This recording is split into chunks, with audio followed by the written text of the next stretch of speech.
Hello friends, स्वागत है आपका हमारे YouTube channel eagle eye on SSC में। पीपीएससी एईडीओ, बीएसएससी सीजीएल और बिहार पुलिस एसआई की सीरीज़ में आज हम मॉडर्न हिस्ट्री के second topic East India Company and Nawab of Bengal को कवर करने जा रहे हैं। मॉडर्न हिस्ट्री के पहले टॉपिक एडवेंट ऑफ यूरोपियंस को हमने पहले ही कवर कर लिया है, वो हमारे यूट्यूब चैनल पे अपलोडेड है। So without any further delay let's get started.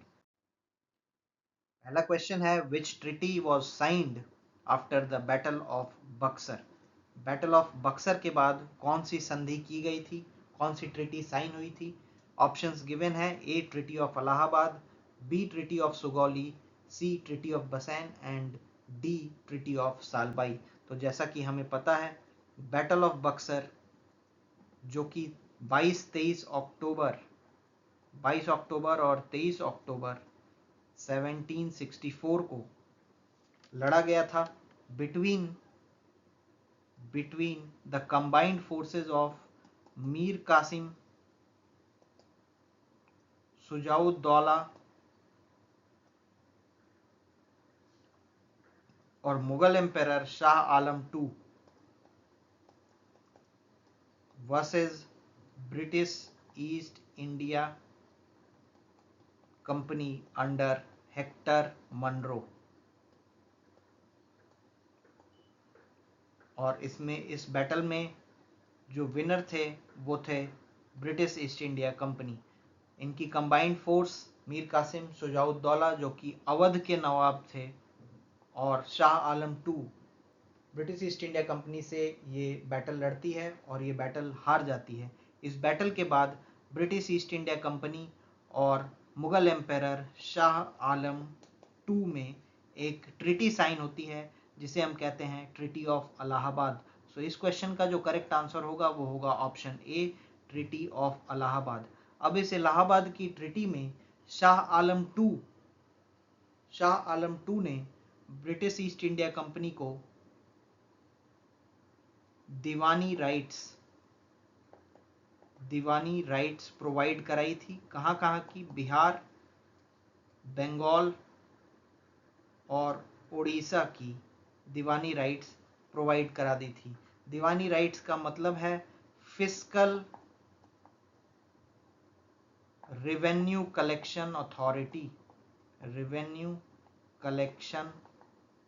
Authority. और इसी ट्रिटी ऑफ इलाहाबाद के तहत शाह आलम टू जो मुगल एम्पायर थे उनको इलाहाबाद में ही रहना पड़ा, और इस दीवानी राइट्स को प्रोवाइड कराने के बदले ब्रिटिशर्स ने शाह आलम टू को 26 लाख रुपए annually as a pension provide कराया। और ये ट्रिटी जिस दिन हुई थी वो दिन था 12 अगस्त 1765, 1765। इस ट्रिटी को साइन कराया था रॉबर्ट क्लाइव ने इस ट्रिटी को साइन कराया था, क्योंकि रॉबर्ट क्लाइव उस समय बंगाल के गवर्नर हुआ करते थे। तो इस क्वेश्चन का जो आंसर होगा वो होगा option A, the treaty of Allahabad. Battle of Buxar के बाद जो ट्रिटी साइन की गई थी वो थी treaty of Allahabad. Other options को भी हम देख लेते हैं। दूसरा ऑप्शन है ट्रिटी ऑफ सुगौली। हमें पता है ब्रिटिशर्स और गुरखा चीफ्स ऑफ नेपाल के बीच में ये ट्रिटी साइन कराई गई थी 1816 में, treaty of Sugauli. Treaty of Bassein के बारे में हमें पता है कि ये ब्रिटिश ईस्ट इंडिया कंपनी और पेशवा बाजीराव टू के बीच में ये ट्रिटी साइन हुई थी, और ये ट्रिटी साइन हुई थी 1802 में। ट्रिटी ऑफ सालबाई के बारे में पता है हमें, ये मराठाज और ब्रिटिश ईस्ट इंडिया कंपनी के बीच पहले एंग्लो मराठा वॉर के बाद ये ट्रिटी साइन कराई गई थी, और ये ट्रिटी साइन हुई थी 1782 में। सो इस क्वेश्चन का जो करेक्ट आंसर होगा वो होगा option A, Allahabad. Moving to the next question, who was appointed deputy diwan of Murshidabad by Robert Clive after the Allahabad treaty. जैसा कि अभी हमने पिछले ही क्वेश्चन में देखा, इलाहाबाद ट्रिटी जो कि 12 अगस्त 1765 को शाह आलम टू और ब्रिटिश ईस्ट इंडिया कंपनी के बीच साइन हुई थी, जिसे रॉबर्ट क्लाइव ने ब्रिटिश ईस्ट इंडिया कंपनी की तरफ से रॉबर्ट क्लाइव ने इसे साइन कराया था, इस ट्रीटी को। इस ट्रीटी के तहत, इलाहाबाद ट्रीटी के तहत, रॉबर्ट क्लाइव ने बिहार और बंगाल में 2 डेप्यूटी दीवान अपॉइंट किए थे। बिहार में जो डेप्यूटी दीवान थे वो थे राजा सिताब राय, और बंगाल में जो डेप्यूटी दीवान थे वो थे मोहम्मद रजा खान। हमसे इस क्वेश्चन में पूछा गया है कि who was appointed the deputy diwan of Murshidabad. Murshidabad Bengal में था, रॉबर्ट क्लाइव ने अपॉइंट किया था। इलाहाबाद ट्रीटी के दौरान अपॉइंट हुआ था। इलाहाबाद ट्रीटी 12 अगस्त 1765 को हुई थी। ऑप्शंस हमारे गिवन है यहाँ पे, मोहम्मद रजा खान, शिताब रॉय, राय दुर्लभ या फिर सैयद गुलाम हुसैन। करेक्ट आंसर होगा ऑप्शन ए, मोहम्मद रजा खान। मोहम्मद रजा खान को डेप्यूटी दीवान अपॉइंट किया गया था। जैसा कि मैंने आपको बताया, शिताब रॉय को बिहार का डेप्यूटी दीवान अपॉइंट किया गया था, और मोहम्मद रजा खान को बंगाल यानी मुर्शिदाबाद का डेप्यूटी दीवान अपॉइंट किया गया था रॉबर्ट क्लाइव के द्वारा इलाहाबाद ट्रीटी के बाद। तो इस क्वेश्चन का करेक्ट आंसर होगा ऑप्शन ए। नेक्स्ट क्वेश्चन पे हम आते हैं। Emperor Shah Alam II gave Diwani of Bengal, Bihar and Orissa to East India Company. यही चीज अभी हमने पिछले क्वेश्चन में भी पढ़ी है कि बंगाल, बिहार और उड़ीसा की दीवानी राइट्स, यानी कि दीवानी के बारे में अभी हमने पढ़ा। Fiscal revenue collection authority, fiscal revenue collection authority जो थी, शाह आलम II ने ईस्ट इंडिया कंपनी को दे दी थी। और ये किस दिन दी थी? जिस दिन दी थी उस डेट को हमें बताना है। ऑप्शन ए है 12 अगस्त 1765, बी है 18 अगस्त 1765, सी है 29 अगस्त 1765 और डी है 21 अगस्त 1765। जो करेक्ट आंसर होगा वो होगा ऑप्शन ए, 12 अगस्त 1765। सो इस क्वेश्चन का करेक्ट आंसर होगा ऑप्शन ए। इसी दिन हुई थी Allahabad treaty, treaty of Allahabad भी जिसे हम कहते हैं। नेक्स्ट क्वेश्चन पे हम आते हैं। Who is considered as the father of dyarchy. Father of dyarchy यानी डायरकी के जनक किसे कहा जाता है? ऑप्शंस गिवन है, Lord Clive, B Hector Munro, C Lord Macaulay, option D Sir Lionel Curtis, and option E none of the above, more than one of the above. So इस question का correct answer होगा option D, Sir Lionel Curtis. Sir Lionel Curtis जो कि एक British officer थे, एक British officer थे और एक ऑथर भी थे। उन्होंने ही ये डुअल रूल यानी डायरकी का कॉन्सेप्ट प्रोवाइड कराया है। और इस डायरकी के कॉन्सेप्ट को लायनल कर्टिस ने दिया था। और इस डायरकी को बंगाल में इंट्रोड्यूस करने वाला जो गवर्नर थे वो थे रॉबर्ट क्लाइव। सो जो कॉन्सेप्ट था डायरकी का वो लायनल कर्टिस ने दिया था, और इस डायरकी के कॉन्सेप्ट को सबसे पहले बंगाल में इंट्रोड्यूस किया था रॉबर्ट क्लाइव ने। डायरकी यानी डुअल रूल, और डुअल रूल के तहत ब्रिटिशर्स ने दीवानी और निजामत ये दोनों राइट्स अक्वायर कर ली थी उस समय के बंगाल के नवाब नजमुद्दौला से। दीवानी राइट्स जैसा कि अभी हमने पढ़ा, फिस्कल रेवेन्यू कलेक्शन अथॉरिटी। दीवानी राइट्स को हम कहते हैं फिस्कल रेवेन्यू कलेक्शन अथॉरिटी। और निजामत को हम कहते हैं, निजामत राइट्स के अंडर क्रिमिनल जस्टिस आ जाता है, पुलिस एडमिनिस्ट्रेशन आ जाता है, और लॉ मेकिंग आ जाता है। सो निजामत राइट्स एज वेल एज दीवानी राइट्स डायरकी के अंदर ब्रिटिश ईस्ट इंडिया कंपनी ने बंगाल के नवाब से अक्वायर कर ली थी। सो इस क्वेश्चन का जो करेक्ट आंसर होगा वो होगा option D, Lionel Curtis. Other options को भी हम देख लेते हैं। जैसा कि हमने पढ़ा, लॉर्ड क्लाइव यानी रॉबर्ट क्लाइव पहले गवर्नर थे बंगाल के जिन्होंने डुअल रूल इंट्रोड्यूस किया था बंगाल में। ऑप्शन बी में यहाँ हमारे पास हेक्टर मनरो गिवन है। Hector Munro British East India company को लीड कर रहे थे बैटल ऑफ बक्सर में, जो कि 22-23 अक्टूबर 1764 को लड़ा गया था। तीसरा ऑप्शन हमारे पास लॉर्ड मैकॉले का दिया हुआ है। लॉर्ड मैकॉले पहले लॉ मेंबर थे जिनको चार्टर एक्ट ऑफ 1833 के तहत अपॉइंट किया गया था। गवर्नर जनरल काउंसिल के पहले लॉ मेंबर थे लॉर्ड मैकॉले, और लॉर्ड मैकॉले के ही मैकॉले माइन्यूट्स के तहत इंग्लिश एजुकेशन को इंडिया में मैंडेटरी कर दिया गया था। तो ये सारे ऑप्शंस को हमने कवर कर लिया है। इस क्वेश्चन का जो करेक्ट आंसर है वो है option D, sir लॉयनल Curtis.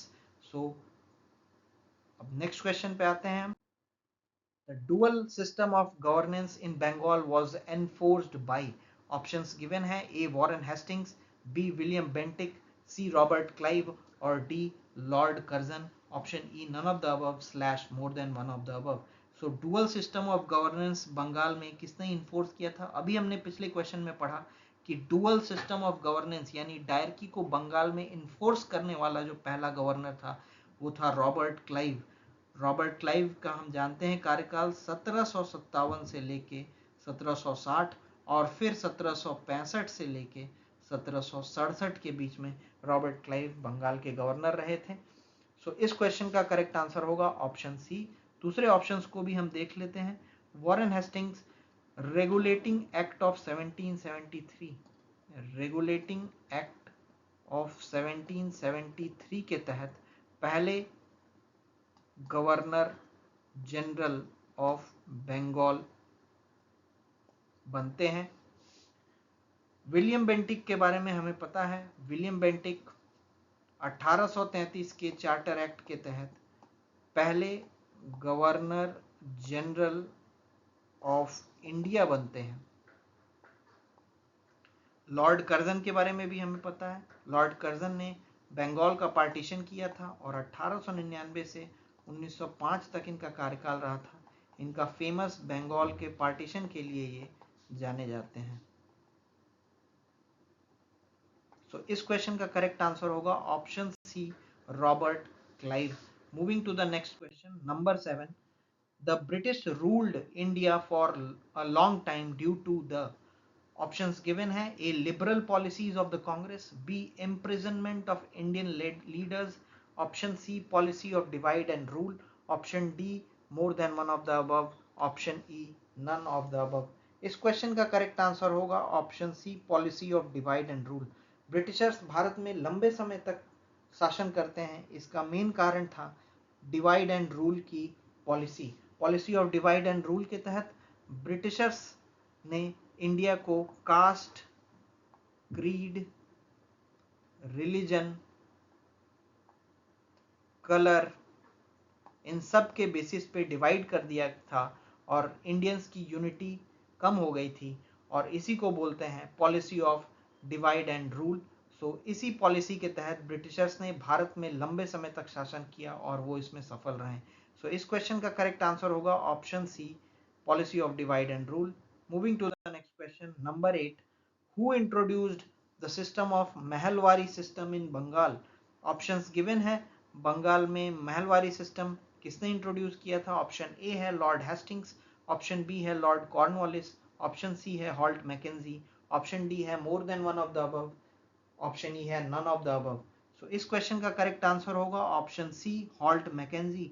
Halt Mackenzie ने ही इंट्रोड्यूस किया था महलवारी सिस्टम बंगाल में। महलवारी सिस्टम के तहत विलेज को एक यूनिट के रूप में देखा जाता था और उस यूनिट को कहा जाता था महल, और ब्रिटिशर्स डायरेक्टली फार्मर्स से ही रेवेन्यू कलेक्ट करते थे।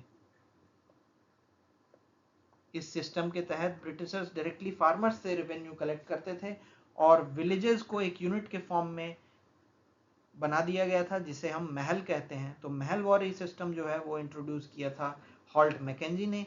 अदर ऑप्शंस को भी हम देख लेते हैं। लॉर्ड हेस्टिंग्स के बारे में हमने पढ़ा, पहले गवर्नर जनरल ऑफ बंगाल थे लॉर्ड हेस्टिंग्स, जो कि रेगुलेटिंग एक्ट ऑफ 1773 के तहत बने थे।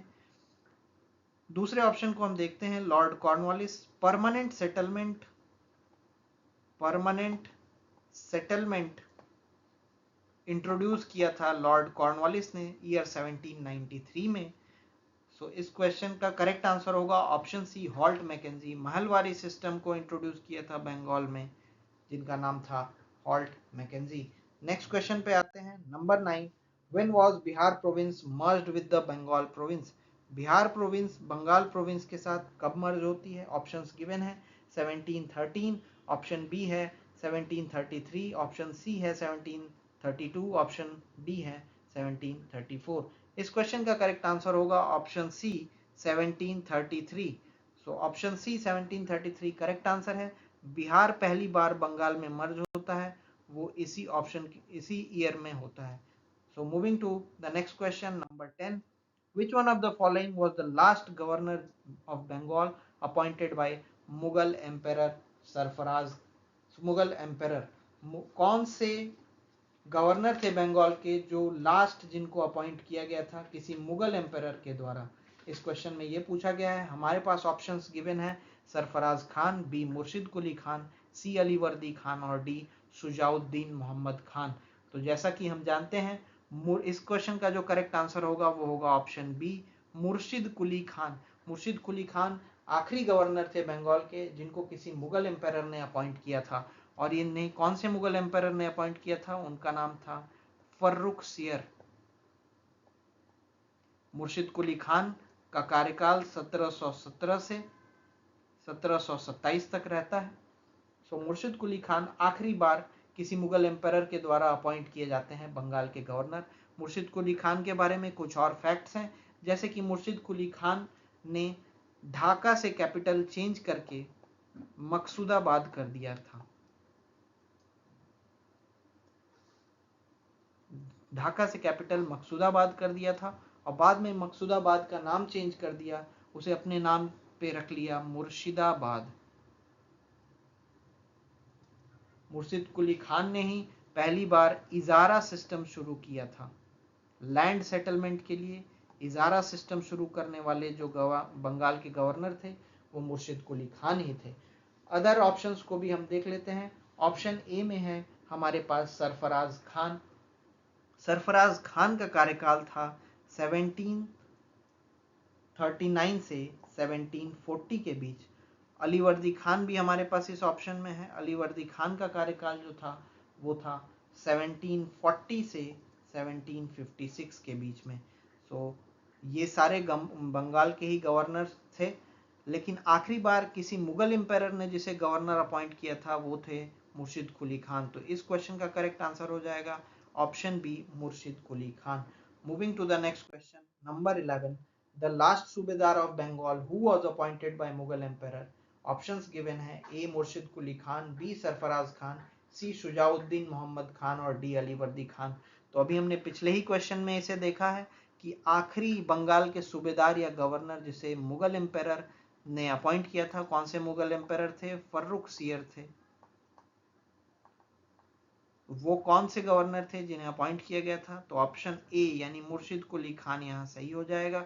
अदर ऑप्शंस को भी हम देख लेते हैं। सरफराज खान का जो कार्यकाल था वो 1739 से 1740 के बीच एक साल ही रहा। मुर्शिद कुली खान 1717 से 27 तक रहते हैं।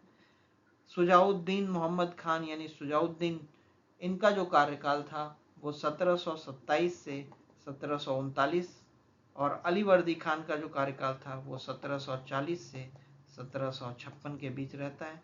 ये सारे बंगाल के गवर्नर्स ही रहते हैं, लेकिन आखिरी बार जिन्हें as a governor as a by Mughal empire appoint किया गया था वो थे मुर्शिद Quli Khan.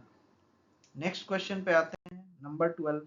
Which one of the following war began the consolidation of British supremacy over India? किस वॉर के बाद ब्रिटिश सुपरमेसी का कंसोलिडेशन भारत में होता है? ऑप्शंस गिवन है battle of Buxar, B battle of Plassey, C third battle of Mysore और option D independence struggle of 1857। तो जैसा कि हमें पता है ब्रिटिश गवर्नमेंट यानी ब्रिटिश सुपरमेसी कंसोलिडेट होती है कौन से वॉर के बाद होती है? ये वॉर था battle of Plassey. So option B इसका करेक्ट आंसर होगा। जैसा कि हम जानते हैं बैटल ऑफ प्लासी जो कि 23 जून को लड़ा गया था 1757 में, और इसमें सिराजुद्दौला जो कि नवाब थे बंगाल के वर्सेस रॉबर्ट क्लाइव ये युद्ध होता है, जो कि ब्रिटिश ईस्ट इंडिया कंपनी के से लड़ रहा था। और इस युद्ध में रॉबर्ट क्लाइव यानी ब्रिटिश ईस्ट इंडिया कंपनी जीतती है, क्योंकि सिराज के ग्रुप में ट्रेटर्स थे जो उनको, जैसे कि राय दुर्लभ, मीर जफर, ऐसे ट्रेटर्स ने ब्रिटिश ईस्ट इंडिया कंपनी को हेल्प किया था और इस युद्ध में सिराजुद्दौला हार जाता है। और इसी युद्ध के बाद ब्रिटिश सुपरमेसी, ब्रिटिशर्स को इंस्टेंट मिलिट्री और एडमिनिस्ट्रेटिव पावर्स मिलते हैं।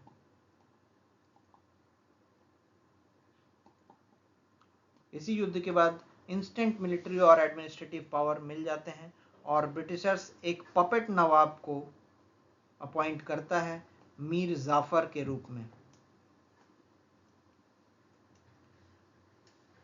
सो इस क्वेश्चन का करेक्ट आंसर होगा option B, battle of Plassey. Battle of Plassey लड़ी जाती है 23 जून 1757 को बंगाल के पलासी नामक जगह पे, जो कि नादिया डिस्ट्रिक्ट में पड़ता है। और इसके बाद ब्रिटिश हुकूमत कंसोलिडेट हो जाती है पूरे भारत में। सो इस क्वेश्चन का करेक्ट आंसर होगा option B, battle of Plassey. Other options को भी हम देखते हैं। बैटल ऑफ बक्सर के बारे में अभी हमने पढ़ा। 22-23 अक्टूबर को 1764 में बैटल ऑफ बक्सर लड़ा जाता है। कंबाइंड फोर्सेज ऑफ सुजाउद्दौला, जो कि नवाब ऑफ अवध थे, मीर कासिम और शाह आलम II, जो कि मुगल एम्पायर थे, versus Britishers under Hector Munro. तीसरे ऑप्शन में यहाँ पे बैटल ऑफ मैसूर दिया हुआ है, थर्ड बैटल ऑफ मैसूर। ये थर्ड बैटल ऑफ मैसूर जो था, ये अंग्रेजों और मैसूर स्टेट के बीच में लड़ा जाता है। और ये लड़ा जाता है कौन से ईयर में? ये लड़ा जाता है 1790 में ये वॉर लड़ा जाता है। और ये वॉर लड़ते हैं ब्रिटिशर्स, और मैसूर की तरफ से ये वॉर लड़ते हैं टीपू सुल्तान।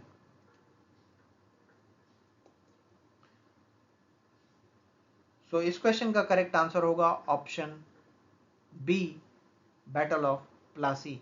नेक्स्ट क्वेश्चन पे हम आते हैं। Number 13, the first decisive military success of East India Company in India is marked by. पहली decisive military success East India Company की भारत में किस वॉर से हुई थी? Option A, battle of Buxar, B, Plassey, C, Panipat और डी, हल्दी घाटी। सो जो ये वॉर लड़े गए थे, जिसके तहत ब्रिटिश ईस्ट इंडिया कंपनी को पहली बार मिलिट्री सक्सेस, पहली डिसाइसिव मिलिट्री सक्सेस मिली थी, वो था battle of Plassey, option B. So इस क्वेश्चन का करेक्ट आंसर होगा option B. Battle of Plassey के बारे में अभी हमने पढ़ा।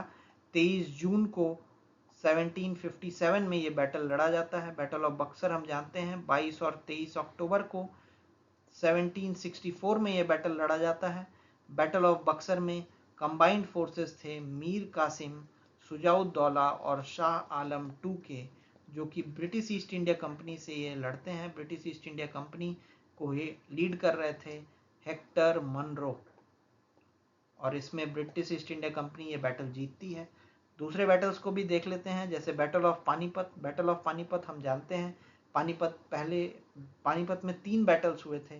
पहले बैटल में इब्राहिम लोदी और बाबर की लड़ाई होती है, जो 1526 में होती है, और बाबर इस लड़ाई को जीतता है। पानीपत की दूसरी लड़ाई, जो कि 1556 में होती है, और ये हेमू और अकबर के बीच ये लड़ाई होती है, और इसमें अकबर जीतता है। और ये लड़ाई, दूसरी लड़ाई जो थी, वो 1556 में होती है। और तीसरी लड़ाई, जो पानीपत की तीसरी लड़ाई थी, वो मराठाज वर्सेस अहमद शाह अब्दाली के बीच होती है। ये लड़ाई 1761 में होती है, इसे अहमद शाह अब्दाली जीतता है। ऑप्शन डी में यहाँ दिया है हमारे पास हल्दी घाटी की लड़ाई।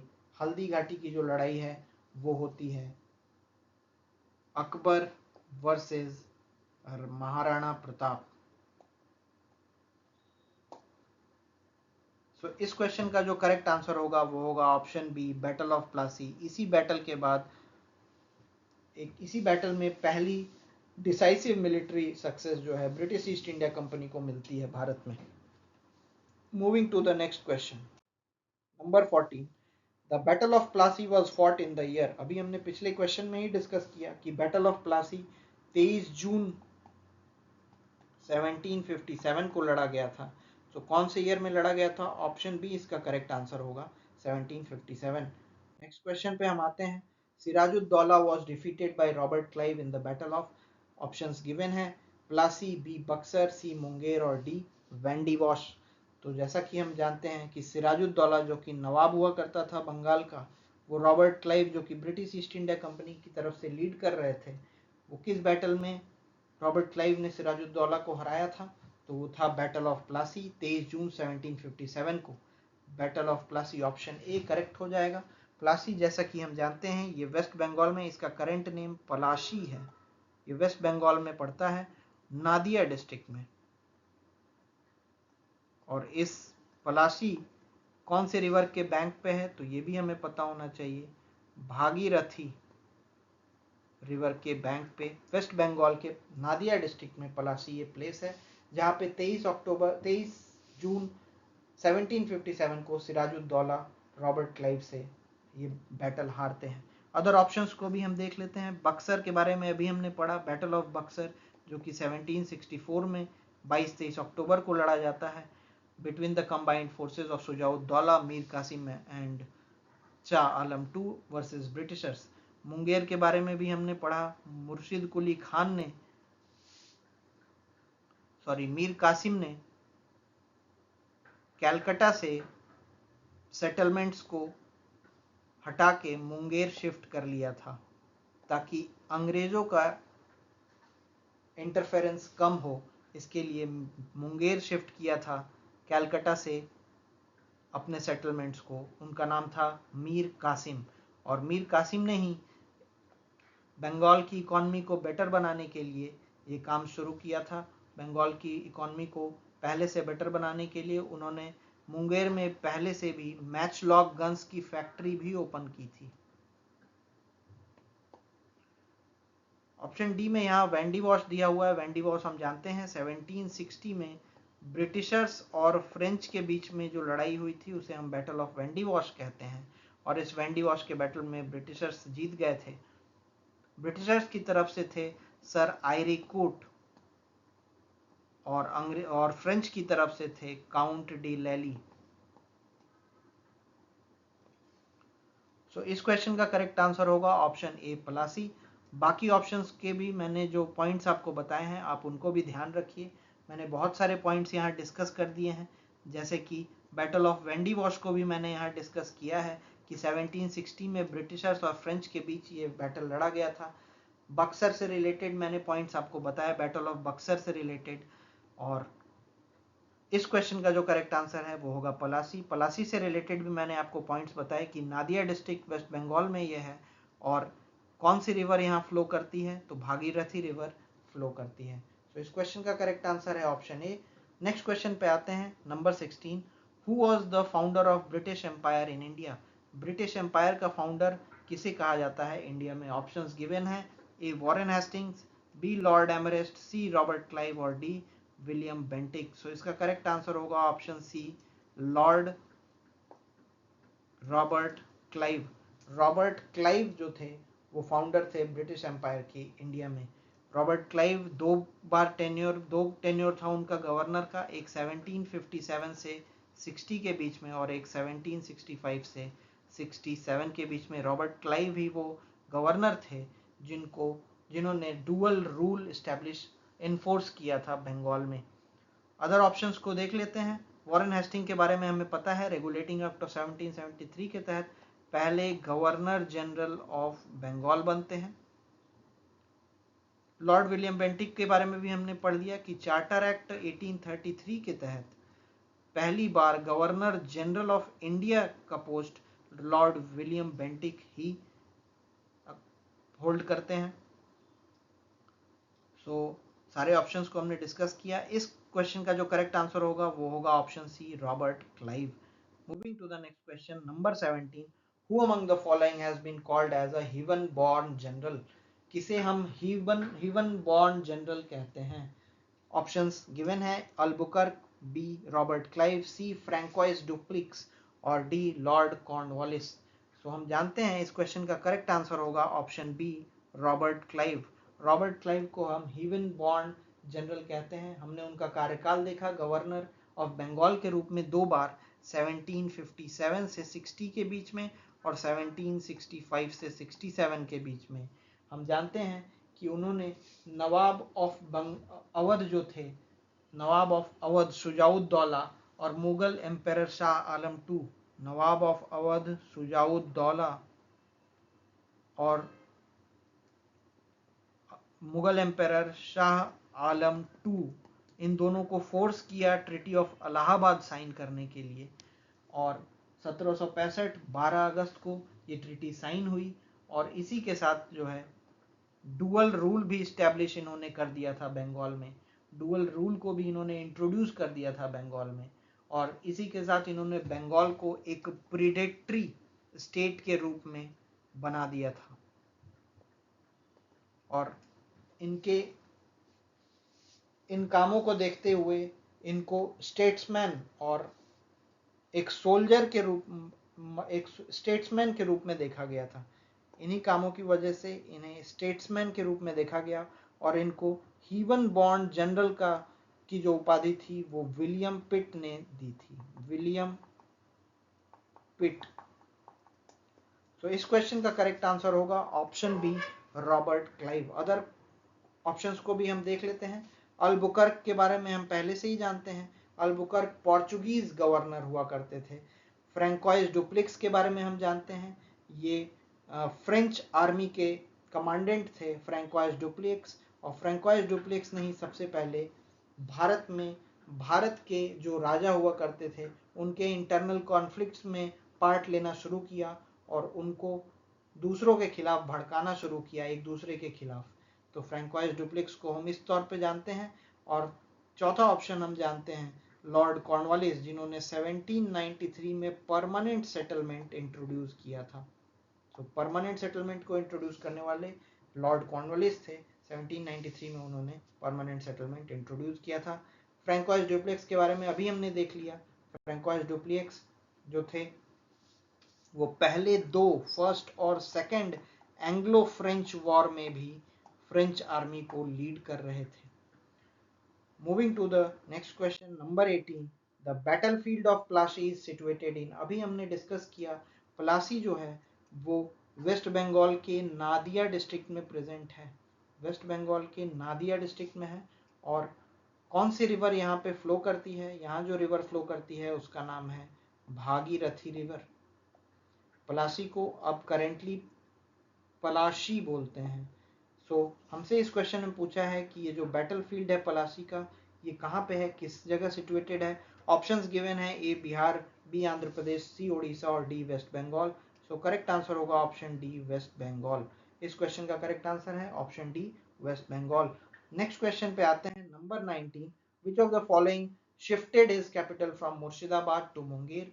इनमें से किसने मुर्शिदाबाद से मुंगेर अपना कैपिटल शिफ्ट कर लिया था। ऑप्शंस हमारे पास गिवन है, ए अलीवर्दी खान, बी सिराजुद्दौला, सी मीर जाफर और डी मीर कासिम। तो जैसा कि हम जानते हैं अंग्रेजों के कॉन्टिन्यूअस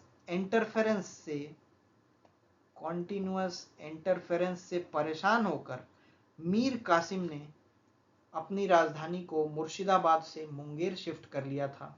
वहां पे इन्होंने एक आर्मी खड़ी की जो कि वेस्टर्न लाइंस पे ही बनी हुई थी, वेस्टर्न लाइंस पे बनी हुई आर्मी बनाई। वहां पे इन्होंने एम्यूनिशन फैक्ट्रीज भी डेवलप की, मुंगेर में एम्यूनिशन फैक्ट्रीज डेवलप की, जिसमें सबसे फेमस मैचलॉक गन की फैक्ट्रीज थी।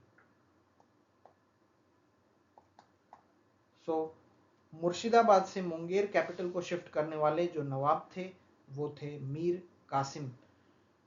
अदर ऑप्शंस को भी हम देख लेते हैं। अलीवर्दी खान का जो कार्यकाल था as a governor of Bengal वो था 1740 से 1756 के बीच में। सिराजुद्दौला 1757 में the famous battle of Plassey हारते हैं रॉबर्ट क्लाइव से।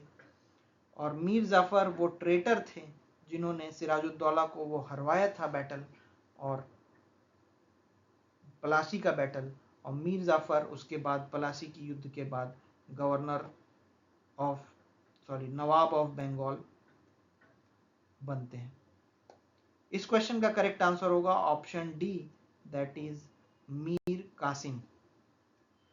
नेक्स्ट क्वेश्चन पे आते हैं, number 20, the most decisive battle that led to the establishment of supremacy of British in India was. सबसे डिसाइसिव बैटल कौन है जिसके तहत ब्रिटिशर्स ने भारत में अपनी सुपरमेसी एस्टेब्लिश कर ली थी। तो भारत में पहली बार जब ब्रिटिशर्स ने अपनी सुपरमेसी एस्टेब्लिश की थी वो था battle of Buxar. Option A इस क्वेश्चन का करेक्ट आंसर होगा। हम जानते हैं बैटल ऑफ बक्सर जिसमें कंबाइंड फोर्सेस लड़ रही थी मीर कासिम की, शुजाउद्दौला की और शाह आलम टू की। ये तीनों मिलके ब्रिटिशर्स के अगेंस्ट बैटल ऑफ बक्सर लड़ते हैं। शुजाउद्दौला नवाब ऑफ अवध हुआ करते थे, शाह आलम टू मुगल एम्पेरर हुआ करते थे। ये तीनों मिलके बक्सर में जो बैटल लड़ते हैं उसे बैटल ऑफ बक्सर कहा जाता है और वो 22 और 23 अक्टूबर को लड़ा जाता है 1764 में। और इस बैटल में इन combined forces of Mir Qasim, Shujauddaula और शाह आलम टू हार जाते हैं। और इस बैटल के बाद एक ट्रीटी साइन होती है जिसे हम ट्रीटी ऑफ इलाहाबाद कहते हैं, जिसके तहत दीवानी और निजामत, जिसके तहत जो दीवानी राइट्स थी बिहार बंगाल और उड़ीसा की जो दीवानी राइट्स थी वो शाह आलम टू प्रोवाइड कर देते हैं ब्रिटिश ईस्ट इंडिया कंपनी को। सो हमने देखा कि ये पहला बैटल था बैटल ऑफ बक्सर जो बहुत डिसाइसिव बैटल था, जिसके बाद ब्रिटिश ईस्ट इंडिया कंपनी की सुपरमेसी एक तरीके से पूरे भारत में इस्टेब्लिश हो जाती है। इससे पहले एक battle British East India company ने पलासी में लड़ा था, लेकिन उसमें उनको ट्रेटर्स की हेल्प मिली थी। सो बैटल ऑफ बक्सर में ऐसा कुछ नहीं हुआ था। बैटल ऑफ बक्सर में पूरी तरीके से ब्रिटिश मिलिट्री ने कंबाइंड फोर्सेस को हराया था और इसी बैटल को एक डिसाइसिव बैटल माना जाता है ब्रिटिश एम्पायर की एस्टेब्लिशमेंट में इंडिया में। सो इसका करेक्ट आंसर इस क्वेश्चन का होगा option A, battle of Buxar. Other options को भी हम देख लेते हैं। बैटल ऑफ प्लासी जैसा कि हम जानते हैं 1757 में 23 जून को लड़ा गया।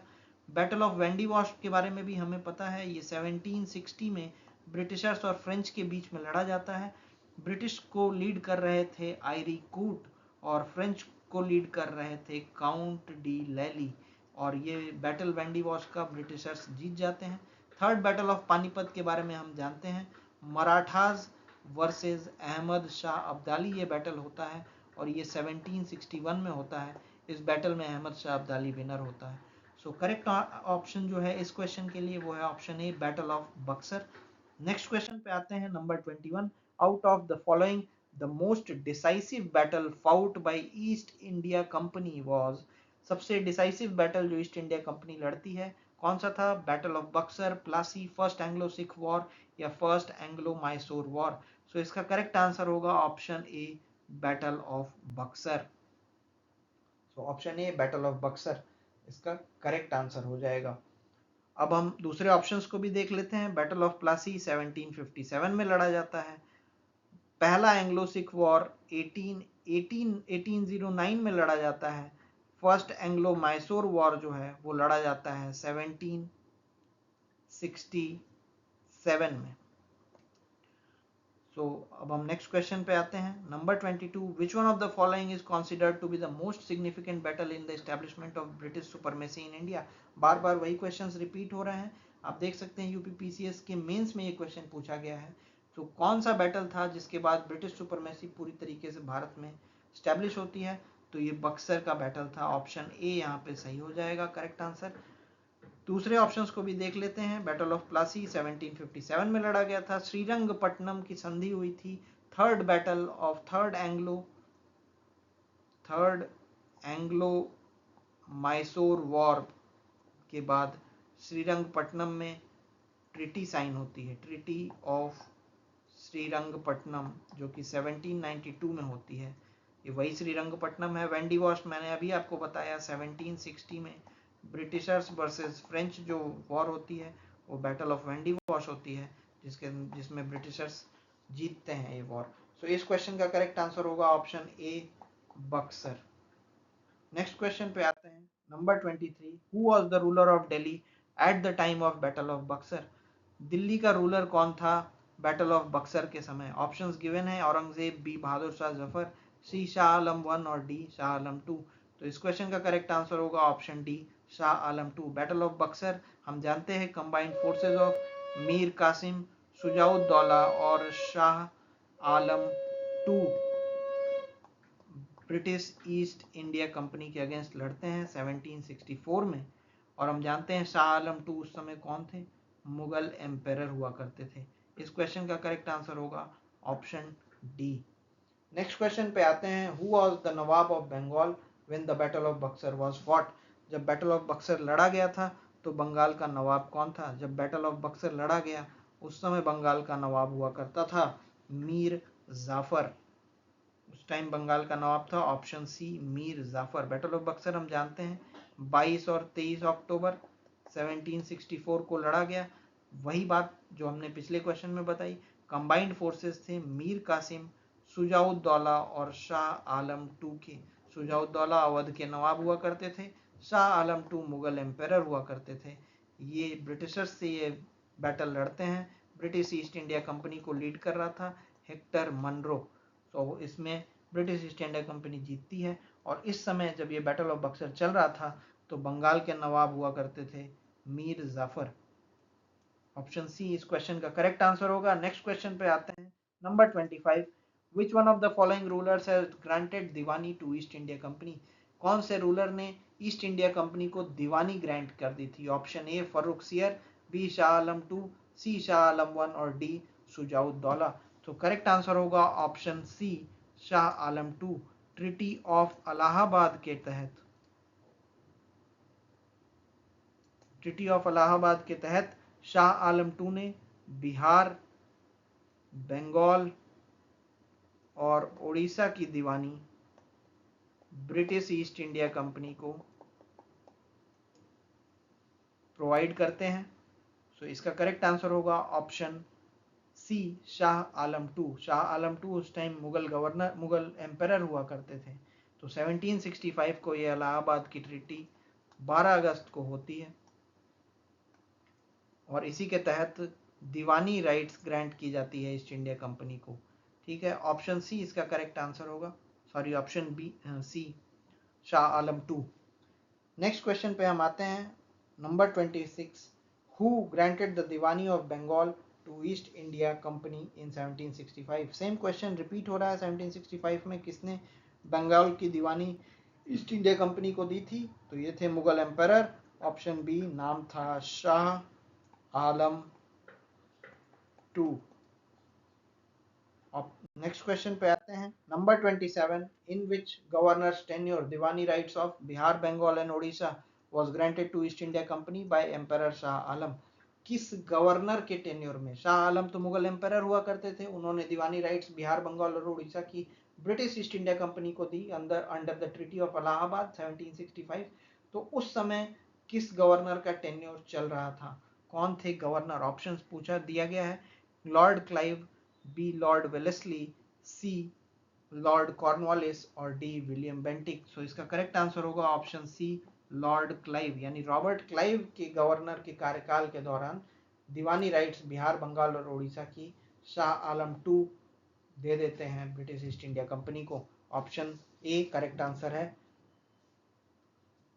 नेक्स्ट क्वेश्चन पे हम आते हैं, number 28, emperor Shah Alam 2 gave the diwani of Bihar, Bengal and Orissa to East India Company on? किस दिन देते हैं? जिस दिन इलाहाबाद की ट्रीटी साइन होती है। ऑप्शन ए 12 अगस्त 1765 इसका करेक्ट आंसर होगा। मूविंग क्वेश्चन पे, नेक्स्ट क्वेश्चन पे हम आते हैं। ये क्वेश्चन है, who was appointed as the deputy diwan of Murshidabad by Robert Clive under the Allahabad treaty? Allahabad treaty जो कि 12 अगस्त 1765 को साइन की गई थी रॉबर्ट क्लाइव और शाह आलम 2 के द्वारा। इसके तहत इसके बाद ब्रिटिशर्स ने, यानी ब्रिटिश ईस्ट इंडिया कंपनी ने, जिनको लीड कर रहे थे रॉबर्ट क्लाइव, उन्होंने 2 दीवान, डेप्यूटी दीवान अपॉइंट किए, एक बिहार के लिए और एक बंगाल के लिए। बंगाल यानी मुर्शिदाबाद के लिए जो डेप्यूटी दीवान अपॉइंट हुए थे वो थे ऑप्शन ए मोहम्मद रजा खान। बिहार के लिए जो डिप्टी दीवान थे वो थे सिताब रॉय, राजा सिताब राय। सो इस क्वेश्चन का करेक्ट आंसर होगा option A Mohammad Raza Khan. Next question पे आते हैं। हमसे यहाँ ये पूछा जा रहा है कि with which one of the following mountain tribes did the British first come into contact with after the grant of Diwani in 1765?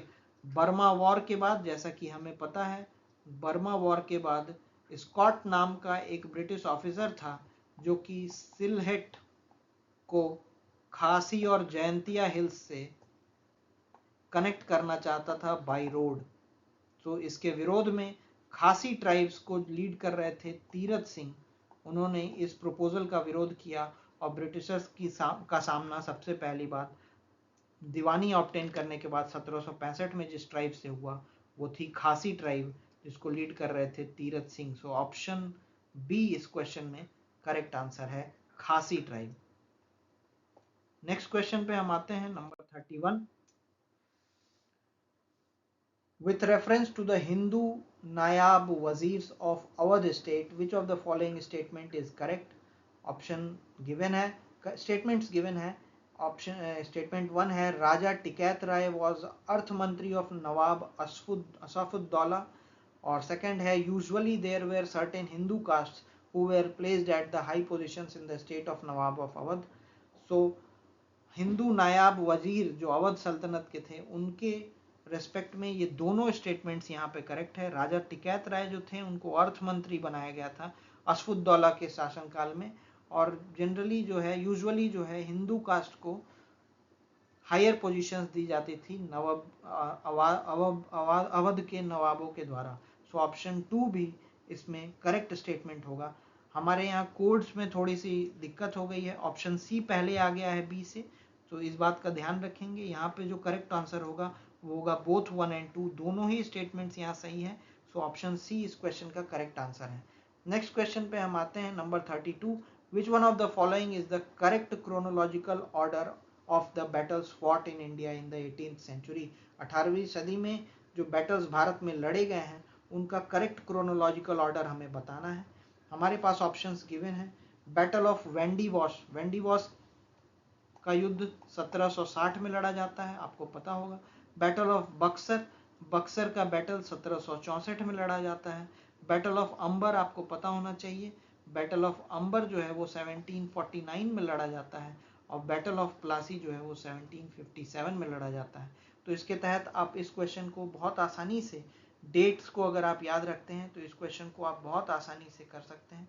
इसको करेक्ट क्रोनोलॉजिकल ऑर्डर में आप अरेंज कर सकते हैं। तो जैसा कि अभी हमने देखा, अभी हम इसको करेक्ट क्रोनोलॉजिकल ऑर्डर में अकॉर्डिंग टू डेट्स करेंगे। सबसे पहला बैटल इन गिवन बैटल्स के अकॉर्डिंग जो सबसे पहला बैटल लड़ा गया था वो अंबर का बैटल था जो 1765 में लड़ा गया था। नेक्स्ट बैटल था बैटल ऑफ प्लासी जो 1757 में लड़ा गया। उसके बाद का बैटल जो 1760 में लड़ा गया वो वेंडी वॉश का बैटल था, और लास्ट में सबसे बैटल ऑफ बक्सर जो 1764 में लड़ा गया। तो सबसे पहले अंबर, प्लासी, वेंडीवॉस, बक्सर, ऑप्शन बी जो है इसका करेक्ट आंसर होगा। यही क्रोनोलॉजिकल ऑर्डर होगा इस बैटल का। ये हमारे सिविल सर्विसेज में पूछा गया क्वेश्चन है, बहुत इंपॉर्टेंट क्वेश्चन है। डेट्स को हमें याद रखना है, डेट्स की सहायता से हम करेक्ट क्रोनोलॉजिकल ऑर्डर को देख सकते हैं। तो इसका करेक्ट आंसर ऑप्शन बी है। नेक्स्ट क्वेश्चन पे आते हैं, number 33। Name the French commander who defeated in the battle of Wandiwash in 1760? कौन सा फ्रेंच कमांडर था जो बैटल ऑफ वेंडीवॉश, अभी हमने पढ़ा बैटल ऑफ वेंडीवॉश 1760 में ब्रिटिशर्स वर्सेस फ्रेंच ये बैटल हुआ था। ब्रिटिशर्स को लीड कर रहे थे सर आयरी कॉट, और फ्रेंच को लीड कर रहा था काउंट डी लैली। सो इस बैटल में ब्रिटिशर्स जीत गए थे। तो बैटल ऑफ वेंडीवॉश जिसे ब्रिटिशर्स ने जीता था उसमें फ्रेंच कमांडर कौन था जो इसकी हार हुई थी? तो हमने अभी देखा काउंट डी लैली, ऑप्शन ए इसका करेक्ट आंसर होगा। बाकी ऑप्शंस को भी हम देख लेते हैं, जैसे कि ड्यूप्लिक्स के बारे में हम जानते हैं। ड्यूप्लिक्स कौन थे? ड्यूप्लिक्स जो फर्स्ट और सेकेंड एंग्लो फ्रेंच वॉर हुई थी उसमें फ्रांस के कमांडर थे। तो इस क्वेश्चन का करेक्ट आंसर होगा ऑप्शन ए, काउंट डी लैली। नेक्स्ट क्वेश्चन पे आते हैं। हमारा नेक्स्ट क्वेश्चन है, इन the battle of Wandiwash 1760 कौन से ऑप्शन सही हैं? फ्रेंच डिफीटेड ब्रिटिश, गलत है ये ऑप्शन। ब्रिटिश डिफीटेड ब्रिटिश, ये भी गलत है। ब्रिटिश डिफीटेड फ्रेंच, ये सही ऑप्शन है। डच डिफीटेड ब्रिटिश, ये गलत ऑप्शन है। सो करेक्ट आंसर जो होगा वो होगा option C, British defeated French. अभी हमने पिछले ही क्वेश्चन में देखा, ब्रिटिशर्स को लीड कर रहे थे आयरी कोट और फ्रेंच को लीड कर रहे थे काउंट डी लैली। फ्रेंच ये बैटल हारते हैं और ब्रिटिशर्स ये बैटल जीतते हैं, जिसे लीड कर रहे थे Eyre Coote. So in the battle of Wandiwash 1760 British defeated French. Option C इस क्वेश्चन का करेक्ट आंसर है। Moving to the next question number 35, which one of the following pairs is correctly matched? कौन सा pair correctly match किया गया है? Option A, battle of Buxar between Mir Jafar and Clive, गलत है ये। Battle of Buxar, combined forces of Mir Qasim, Shuja-ud-Daula, Shah Alam two versus Hector Munro. Battle of Wandiwash, French versus East India Company, ये बिल्कुल सही है। फ्रेंच और ईस्ट इंडिया कंपनी के बीच ये बैटल लड़ा गया। आयरी कोट ईस्ट इंडिया कंपनी की तरफ से लीड कर रहे थे और फ्रेंच कमांडर हुआ करते थे काउंट डी लैली। इस बैटल में, जो कि 1760 में लड़ा गया था, इस बैटल में ब्रिटिश ईस्ट इंडिया कंपनी जीत गई थी और ये हमारा करेक्ट पेयर है जो मैच किया गया है। So B will be the right answer. Battle of Chillianwala Dalhousie versus Marathas नहीं था। बैटल ऑफ चिलियन वाला जो था वो एंग्लो सिख वॉर की तरह था, यानी कि अंग्रेजों और सिख फोर्सेस के बीच में लड़ाई हुई थी। बैटल ऑफ खुर्दा निजाम और ईस्ट इंडिया कंपनी नहीं, निजाम और मराठास के बीच में हुआ था। तो बाकी ऑप्शंस को भी हमने डिस्कस कर लिया है। इस क्वेश्चन का जो करेक्ट आंसर होगा वो होगा battle of Wandiwash, French east India company versus East India company. So correct answer is option B. Moving to the next question, number 36, which of the following opposed British in India vigorously? Britishers यानी कि अंग्रेजों को का पूर्णतया विरोध, पूरे बल के साथ विरोध किसने किया था भारत में? ऑप्शंस गिवन है, ए मराठा, बी राजपूताना, सी मुगल और डी सिख। करेक्ट आंसर होगा ऑप्शन ए, मराठाओं ने ब्रिटिशर्स का पूर्णतया और सबसे पुरजोर विरोध किया था।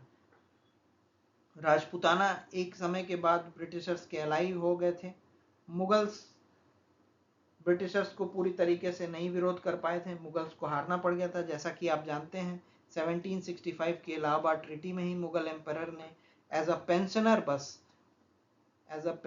आप जानते हैं 26 लाख रुपए के एनुअल पेंशन पे शाह आलम टू जो थे वो एज अ पेंशनर बस अपॉइंटेड थे मुगल एम्परर के तौर में, और लेटर मुगल सारे बस पेंशनर्स ही हो गए।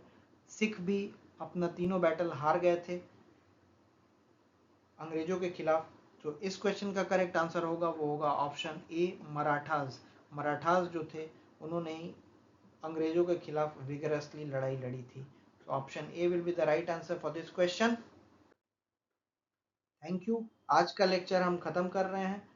आप हमें कमेंट सेक्शन में कमेंट करके बताइए आपको कैसा लगा आज का lecture. Please like, subscribe our channel.